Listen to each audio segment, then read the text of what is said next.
rates of anxiety disorders have escalated. Now, 1 in 3 children have an anxiety disorder, according to the World Health Organization. But so does 1 in 3 parents. So it's not just children. Everybody's really anxious.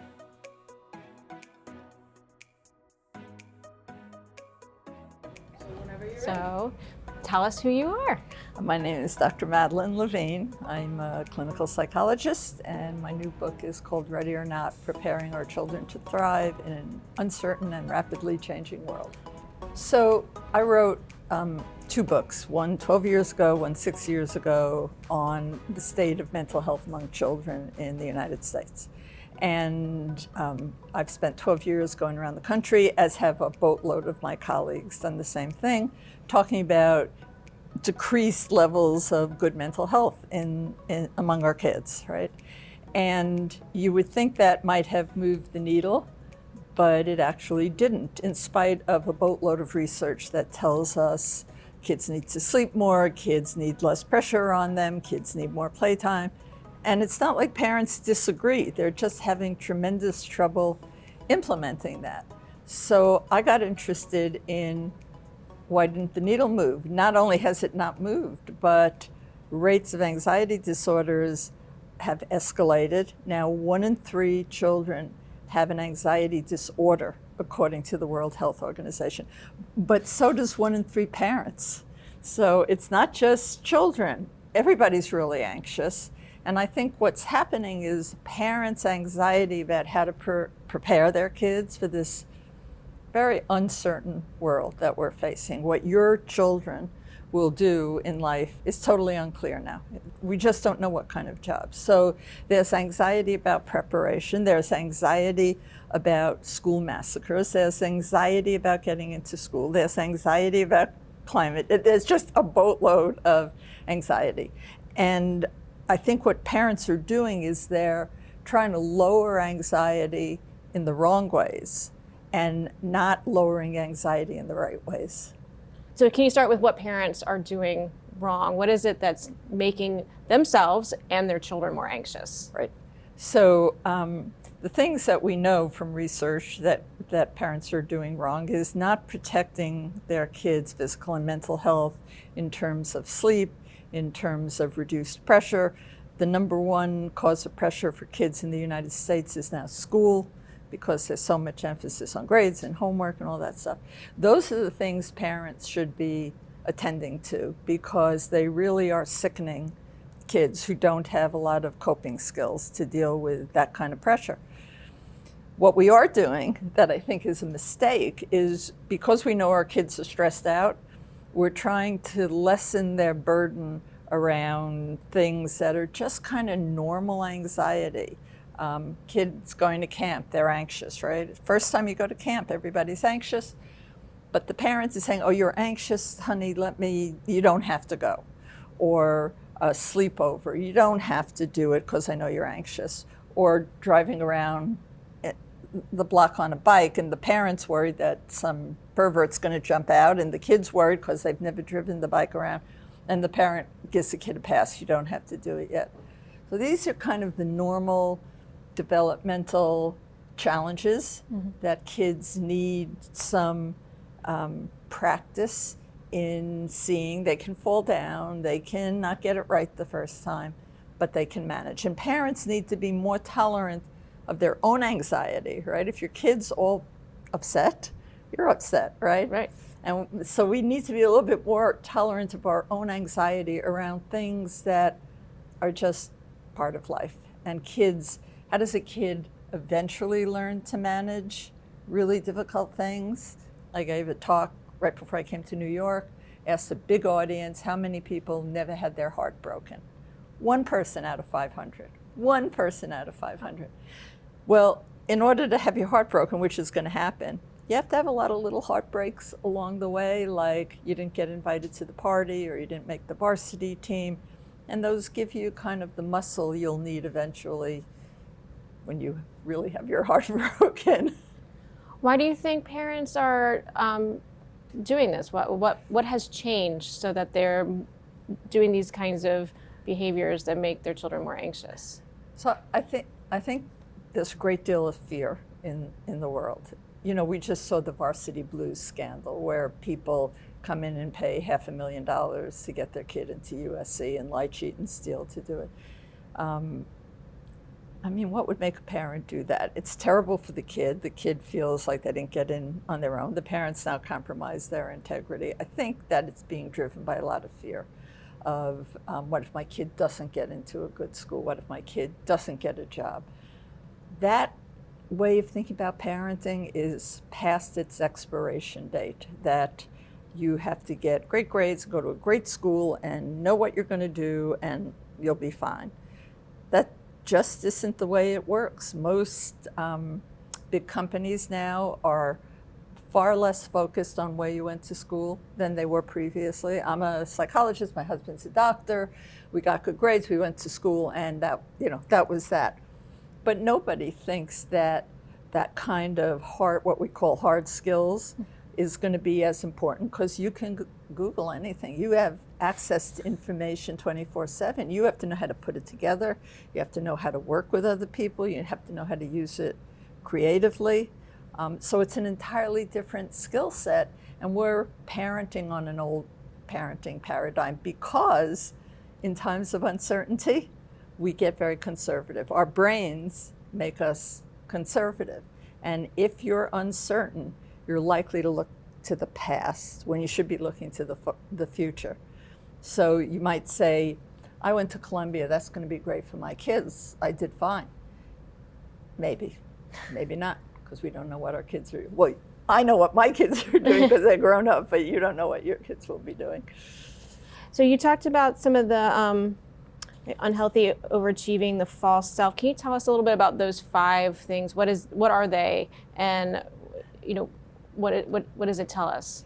So unhealthy overachieving, one of my patients said to me, I'm only as good as my last performance, which means I'm only of value by what I do.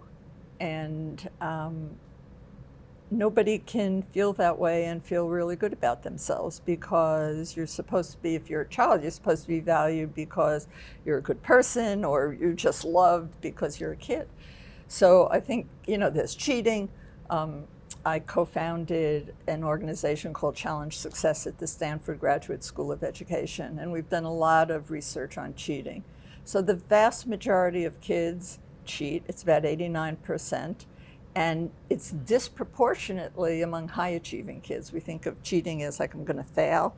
It's not. It's, I'm going to get an A- and I want to get an A, so I think I'll cheat. And you don't learn your material that way. You're compromising your integrity. And the kids, when you speak to the kids, they don't see it as a moral issue at all. They see it as sink or swim. If I don't do this, I'm in trouble. And they've bought into the last 20 years, 15 years of sort of a cultural narrative that says, in order to be successful, you follow this narrow path, you do everything right, go to the right schools, get the right job, and life will be good. But the reality is very few people actually follow a straight path. Every time I speak, I ask my audience, how many people feel successful and followed a straight path? Because there's certainly people who do that. Every audience, and this is around the world, it's been 1 to 10% of people who felt that was their trajectory. It means 90 to 99% of us. I was a teacher, I was a recreational therapist, I was a social worker, and it's even more, that's in my day. And in your day, I suspect it's even more of people finding what they're good at, what they like. And so anyway, that's about unhealthy overachieving. What was the next one? The next one was the false self. What is false that? Self. So the false self is, it's not me that's valued, it's what I present to the world. So my book, The Price of Privilege, 12 years ago, opens with a very attractive girl driving up in a BMW, and she's wearing a cutter t-shirt, one of these t-shirts that hides the fact that she's cutting. Okay. So as a psychologist, you know that that's why people are girls wearing those t-shirts. And so I have her take it back, and she's written the word empty on her arm with a razor. She's, yeah. And that was the beginning of my thinking about this whole issue of the false self. Was for all the world, she looked great. You know, she was well dressed and very social. She had learned the social skills of the upper middle class, but she had nothing internal. Everything that happened to her was external. The praise was external. The achievement was external because she was cheating. So she really felt empty, and that's the false self, is the presentation. And now, I guess I'd have to make the case that things like social media really exacerbate the false self, because I saw Wiener wrote an article about how bad she felt about her body after J-Lo performed at the... Right, yeah. And she's like a grown woman. Right. So there's this constant compulsive comparison. Right. And you're always going to lose because everything is curated. So I think kids present themselves in a particular way. Right. And it's not who they really are. Not just the kids, but the parents too. It's like, here's the perfect vacation we went on. This Right. is this. And so even if you go on Facebook, nobody's lives look like Facebook. Even your life doesn't look like the Facebook Right. that you put on, because you're putting the best forward. Right. And what makes for real relationships? It's authenticity, right? Right. It's that you know something really deep about me, or I know something about you, and it's unfiltered and it's not prettied up. And I have some concerns about the way kids treat interpersonal relationships. So often a girl will walk into my office, sobbing with her phone and just hand me the phone. And her boyfriend's just broken up with her on, or ghosted her or whatever on social media. And it really varies from the thoughtless to the incredibly cruel. And I don't think that's necessarily how people would be acting if they're making eye contact with each other. So I think this has made things worse. And I do worry about, you have to learn to get along with other people and have authentic relationships. I think that's been cut into. So does that also lead to social isolation, which you also mentioned in your book? Right. So I talk a lot to teenagers, and I worked with teenagers for most of my career. And I will often talk to them about three things that characterize adolescence. They focus on identity issues, they focus on isolation, they focus on how they're doing in the world. And I was convinced that identity, which has always been the biggest issue for teenagers, that's what adolescence is about. Who am I? What do I believe? Am I goth? I don't know what it is now. Am I goth? Am I a jock? What am I? But it's not. It's consistently isolation, which is so interesting because they are always appear to be on connected, and they have friends, and they have Instagram accounts and Twitter accounts and all this kind of stuff. But the number one thing that they talk about is a sense of isolation. Yeah. Wow. And then you talked about a feeling of being powerless and the shaky sense of morality. I think we talked a little bit about the shaky sense of morality with the whole cheating and how that seems to be more commonplace than you would think. Right. But this feeling of powerlessness, what is that about? So I think the example that's at the top of my head, I live in San Francisco, I live near Palo Alto, and one of the schools down there had two clusters of suicide of these kids standing on the railroad tracks. And one was 5 kids were killed and the other was 7 kids were killed. Oh my goodness. In a row in a short period of time. And so it's tragic that all these kids died by suicide. But what was interesting to me was there were many meetings and many experts called in, and the kids wrote and the parents, a lot of crying, a lot of upset. But when the kids wrote letters to the parents or wrote online or wrote blogs, they were always, why don't you do something about it? One girl wrote, our parents are standing by while we die. And what strikes me about that is this is an 18-year-old girl. She could say no. She could say, we're not doing this. I understand when you're in high school, you don't have the same ability to change things as an adult does, but it strikes me that kids have sort of bought in to a kind of passivity. And I hear this everywhere I go, that, they're like excellent sheep. They just keep going along, and they say, Dr. Levine, you're so naive. I have no choice but to do this.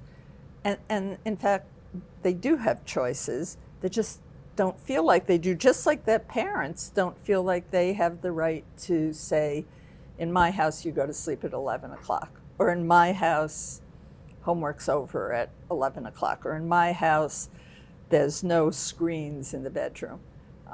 Parents can say that. They don't feel that they can. They feel like they're risking their child's success, when in fact I'd make the argument that they're risking their child's mental health. So as a parent, what are the things that I can do or should be doing? I have a 10-year-old, so I might be doing things wrong for 10 years, but I'm going to correct it starting today. So how do I go about that? What are the tools that parents need to help their children and help themselves? So that what you just said is super important, because you can't help your kid unless you're okay. We know if depressed moms have a much higher incidence of depressed children or anxious children. And so you check yourself first, figure out what your issues are, make sure they're not getting in your way. And I think that's an important thing to do. You have to listen more to your kids. I'm a psychologist for 35 years. No kid has ever walked into my office and said, my parents listen too much. It just has never happened. They come in and they say, my parents talk too much, and they never listen to me. I think we need to listen to kids, show some respect, and it helps them to figure out whatever the problem is. So I like, if you're not that far from having a toddler, and when you had a toddler and she'd fall down, and you'd look at her and you'd go, okay, get up, honey, right? And you didn't go nuts or anything like that. And that attitude towards risk-taking, that's risk-taking for a 13-month-old or something like that. You're encouraging it. You like the challenge. The kid likes the challenge, looks to you for the okay to keep going.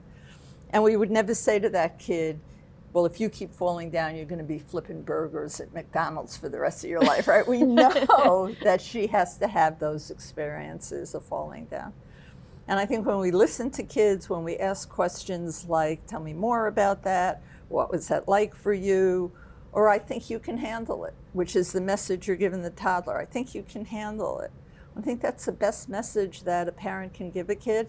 You're always standing by if there's real trouble. But I think you got this. Those kinds of messages are incredibly helpful as kids kind of struggle with the kinds of things that are part of everyday life for children. So listening more, knowing yourself, not just tolerating, but encouraging challenge in your children, having some activities that don't include your children, I think is a really good idea. I think moms are exhausted and overwhelmed, and dads. And I think it's really important, this goes back to the morality thing, I think it's very important to show that there is a world beyond your kitchen table. There is a world that needs some social justice, there is climate change, there is school massacre, there's all kinds of stuff. So you either do something for the world or you do something for yourself. I was at a talk and a woman came up to me and I've been saying this for a long time, and she said, I just want you to know I heard you 10 years ago and I went out and formed a tennis group.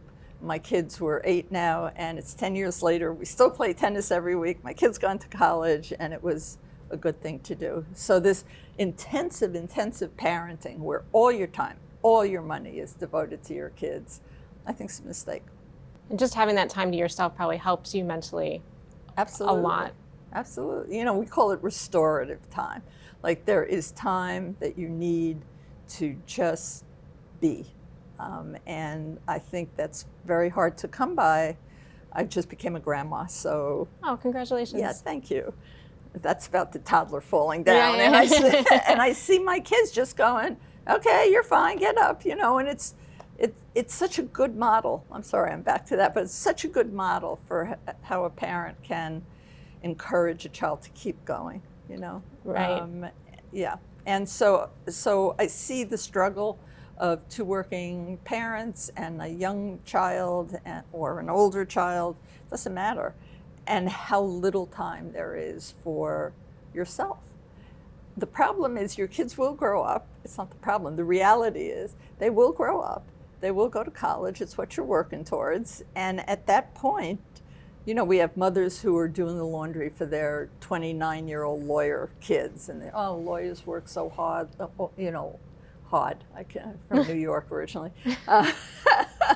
Let me do his laundry for him, or let me make the bed for him. Or there is a momentum that starts in adolescence of separation from the parents.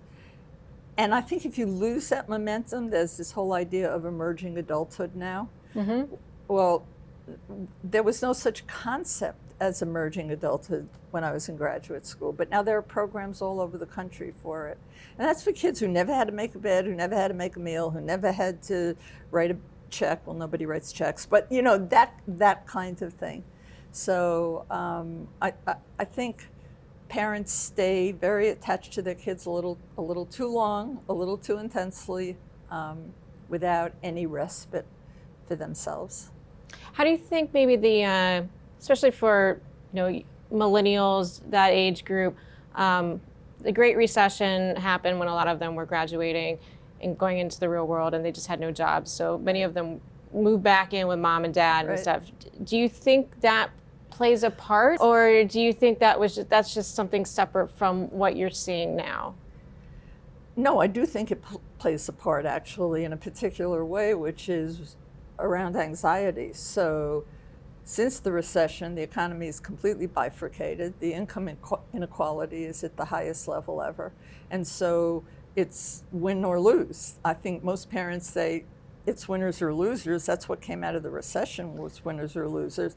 And so they've doubled down on these sort of outdated paradigms about what it takes to be successful. So there's that. There is the amount of debt that young people have that is killing them.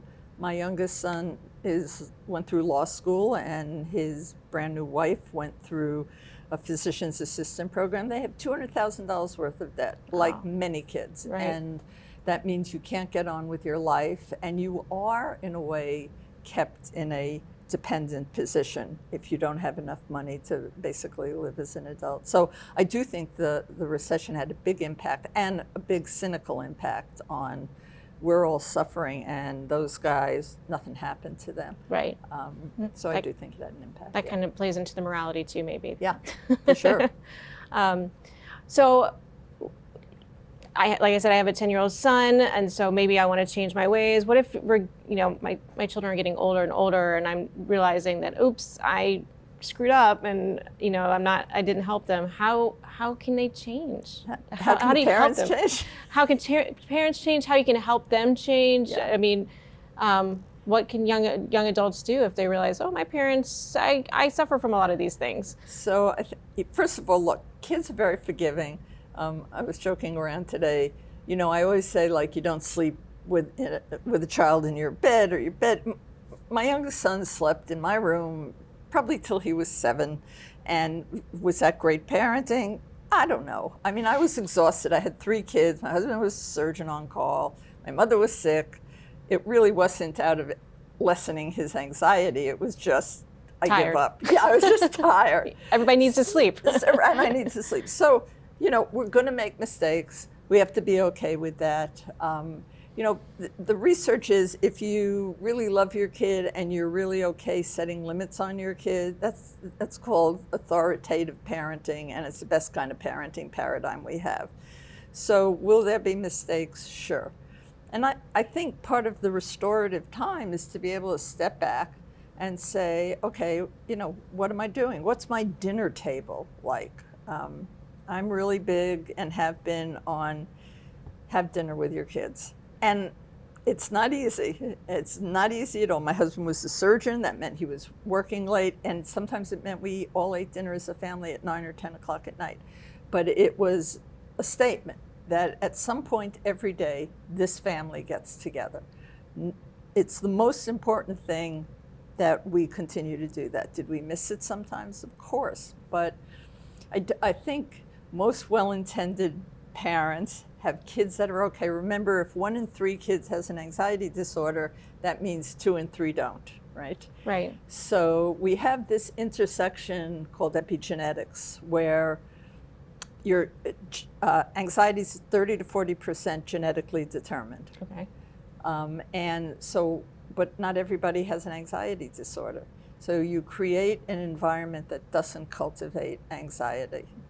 Probably everybody who's watching this has somebody in their family who was anxious, some aunt, some uncle who drank too much. We just have a lot of genetic material. But if we can keep a reasonably calm, loving, supportive, structured environment for our kids, most of them turn out fine. You talked about in your book, there were a few examples about like a preschool that this one child had gone to that was just, everybody Right. was sitting down and quiet, and it was just not the right environment for the Right. child. What are some other examples, or what should you do as a parent when you're looking at other environments that you're sending your children into? Right. And that's such an important point, because your child's with you a lot, but not only. So it's not just what's going on in your house, it's what's going on in the school, what's going on in the community. And I want a little disclaimer in Sure. here now, and the disclaimer is every child's different. Every family's different. You know what researchers do? We take thousands of people, we look at them, and we say, your child, he's 10, you said? Yes. Your child needs 9 to 10 hours of sleep a night. Right? Does he get anything like that? Yeah, he does. I was trying to figure it out when I was reading your book, and I was like, how much time does he sleep? And I was like, oh, he gets 9 to 10 hours. Great. See? Great. Big head start right Yeah. there. Right. So there's multiple things that are impacting your child, multiple environments out there. And you want to, and every child's different and every family's different. So that story is partly from a case I had and partly from my own son, who was walked at 9 months. So, I thought he was going to be like a baseball star, of course. And then I learned as time went on that lots of kids walk at 9 months, right? There's this variability in child development. And I went to this school with him, and the teacher walks us in and says, you can hear a pin drop. As if this was a good thing. My kid was 4 and like hanging off the rafters. So I knew he'd spend the rest of his time in preschool in the principal's office. So for my kid, that was a really bad idea.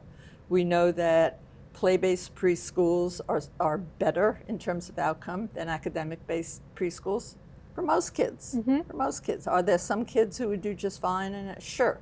So I think the caveat that I want to put out is everything I say is true for groups of people, and some of them I think really are pretty much regardless of your family constellation, but not everything. And so your first job is to know your kid, and to know your kid you have to have some bandwidth that's not racing to work and racing to school and racing to soccer and racing to music lessons, to just hang out and spend time with your children. Yeah, you also talked about the importance of unstructured time Right. for children. Right. So we have at this project at Stanford called Challenge Success, we have PDF, which stands for playtime, downtime, family time. And we really believe, and the research backs us up, that kids and parents should have some playtime, downtime, family time regularly. Will you have that every day? No, you're sitting here with me right now, right? You're not having that right now. But it's really an important thing because, you take something as incredibly simple as a game of tag, right? And it looks like absolutely nothing's happening, right? It's just 2 kids running around the playground. But tag is all about power relationships and compromise and collaboration, because if one kid says, I'm not playing, the game's over.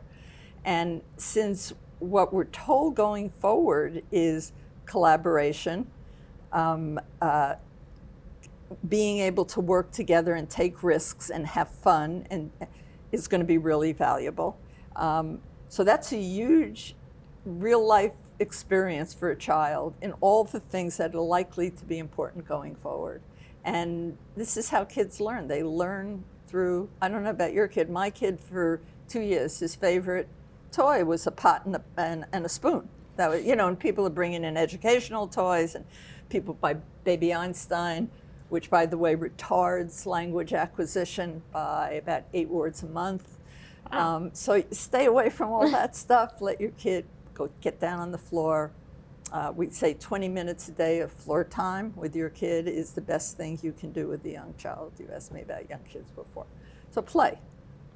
So if you could give me, if you look down the road and you have one child who is raised in this anxious environment and one that's not, what does that mean for their outcomes? What would they become adult-wise? Well, it would depend on who they started out being, of course. Right. But, so let me talk about the kid who's got the anxiety disorder. We can treat an anxiety disorder pretty well in a young child.